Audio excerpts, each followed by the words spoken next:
Kemudian adab kepada Rasulullah SAW. Adab kepada Rasulullah, kita wajib beradab kepada beliau, mengimani beliau, kemudian mentaati beliau. Jadi mengimani beliau, mentaati beliau, kemudian juga kita wajib untuk menjauhkan apa yang beliau larang. Kita wajib ittiba kepada beliau. Kita wajib untuk beribadah menurut apa yang beliau syariatkan. Kita wajib ittiba, nggak boleh kita berbuat bid'ah. Ini adab Rasulullah. Kalau kita lihat sebagian umat Islam nggak punya adab Rasulullah. Karena apa? Nggak ittiba kepada beliau. Disanjung-sanjung Nabi, dipuji-puji, tapi nggak ittiba. Yang Nabi inginkan kepada umat Islam ini pujian, sanjungan, atau ittiba. Saya ulangi lagi, sebagian sudah ngantuk. Ya, saya ulangi lagi. Masih lama waktunya, masih panjang. Yang dikehendaki oleh Nabi SAW, Nabi itu dipuji, disanjung, atau Nabi mengendaki kita ittiba kepada beliau? Ittiba. Nabi gak ingin disanjung. Ketika Nabi disanjung oleh para sahabat, Nabi marah. Nabi gak mau disanjung, Nabi gak mau dipuji, padahal Nabi pantas untuk dipuji. Tapi Nabi gak mau. Sampai Nabi bersabda dalam hadis yang sahih riwayat Imam Bukhari, la tutruni kama atratin nasara ibn Maryam, innama ana Abdullah wa Rasul, faqulu Abdullah wa Rasuluh.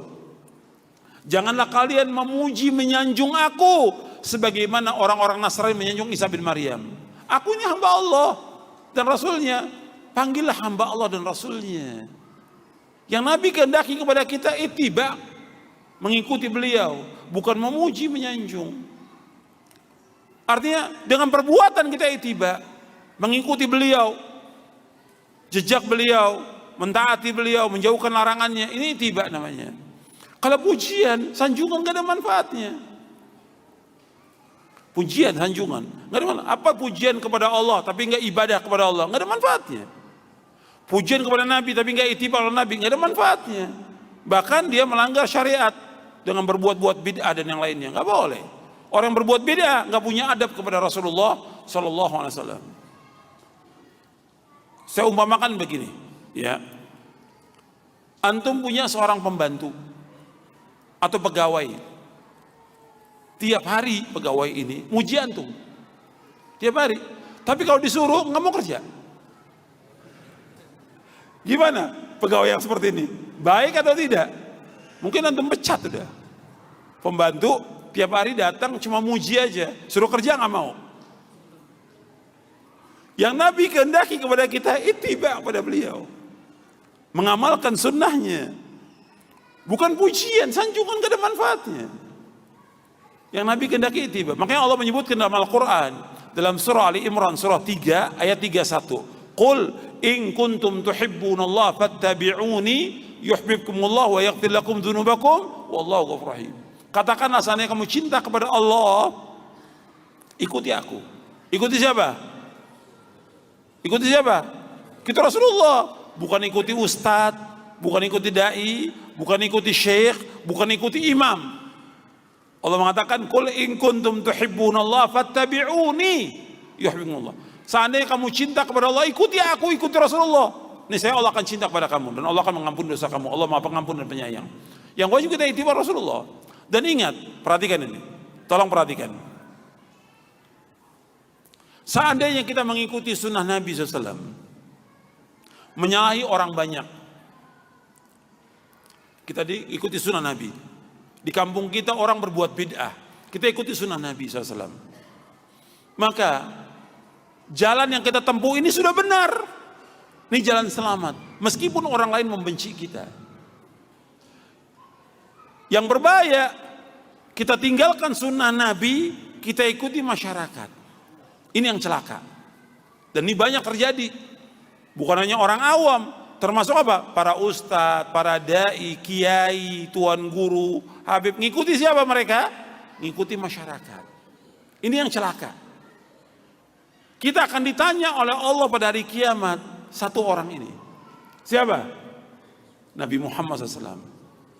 Yang Allah akan tanya kepada kita nanti pada kiamat, kenapa kamu tidak ikuti satu orang ini? Kenapa nggak diikuti? Kenapa kamu ikuti orang banyak? Paham?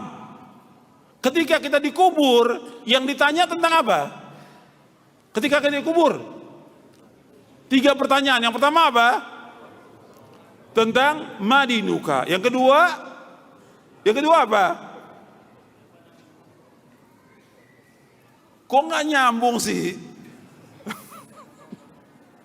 Ketika orang masuk ke liang lahat di alam barzah, begitu masuk langsung ditanya 3 pertanyaan. Yang pertama apa? Man rabbuka. Yang kedua, man nabiyuka. Yang ketiga, wa madinuka. Yang pertama, siapa Rabb kamu? Bukan hanya tanya, jawabnya Allah, bukan hanya itu, tapi bagaimana dia di waktu di dunia ini mentauhidkan Allah atau tidak. Yang kedua, wa man nabiyuka, siapa nabimu? Apa cuma disebut Muhammad bin Abdullah? Bukan. Ditanya tentang Nabi, bagaimana kamu ittiba kepada beliau atau tidak? Bukan hafal tentang nasabnya, bukan. Banyak orang hafal tapi nggak ittiba, berbuat bid'ah, nggak ada manfaatnya. Ittiba atau tidak kepada beliau, ini adab kepada Rasulullah SAW. Baru tanya tentang agama. Jadi perhatikan, yang ditanya oleh Allah pada hari kiamat tentang kita mengikuti Rasulullah atau tidak. Mengikuti Rasulullah atau tidak. Meskipun kita menyalahi orang banyak. Makanya Nabi menyebutkan dalam satu hadis, dalam riwayat Imam Ahmad dalam musnadnya, kata beliau, bi tuftanun wa anni tus'alun. Bi tuftanun, kata Nabi, kalian akan difitnah dengan aku, dan kalian akan ditanya tentang aku, kata Allah. Kata Nabi SAW, kalian difitnah tentang aku. Kalau kita bicara tentang fitnah kubur, apa yang dimaksud fitnah kubur? Fitnah kubur. Fitnah kubur apa? Pertanyaan tadi yang dikatakan fitnah kubur itu, 3 pertanyaan itu namanya fitnah kubur. Perhatikan tuh, kalau disebutkan fitnah kubur, berarti pertanyaan tentang 3 pertanyaan di alam kubur. Jelas? Ya, perhatikan.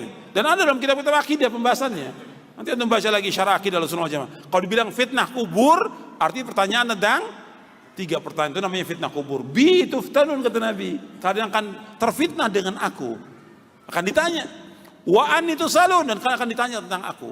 Di dalam kubur akan ditanya, dan nanti di akhirat akan ditanya. Maka perhatikan itu, kita wajib untuk mengikuti Rasulullah SAW. Allah menyebutkan, kami akan tanya orang-orang yang diutus kepada mereka, dan kami akan tanya para rasul. Nanti pada hari kami akan ditanya kita. Maka ada Rasulullah jaga dengan ittiba kepada sunnahnya. Banyak saya sebutkan di sini di bab yang keempat tentang mengimani beliau, mentaati beliau, meneladani beliau, wajib ittiba kepada beliau. Kemudian dianjurkan kita untuk banyak salawat kepada Rasulullah Sallallahu Alaihi Wasallam, membanyakkan salawat kepada Rasulullah Sallallahu Alaihi Wasallam. Kemudian juga tidak boleh membuat salawat-salawat yang bid'ah, dan kita nggak boleh berbuat bid'ah, nggak boleh. Karena yang pertama kali mengatakan semua bid'ah sesat itu siapa? Rasulullah SAW. Yang mengatakan pertama kali semua bid'ah sesat Rasulullah SAW. Maka nggak boleh kita berbuat bid'ah, nggak boleh. Kullu bid'atin dhalalah wa kullu dhalalatin finnar. Dan semua bid'ah sesat, nggak ada dalam Islam bid'ah yang hasanah, nggak ada.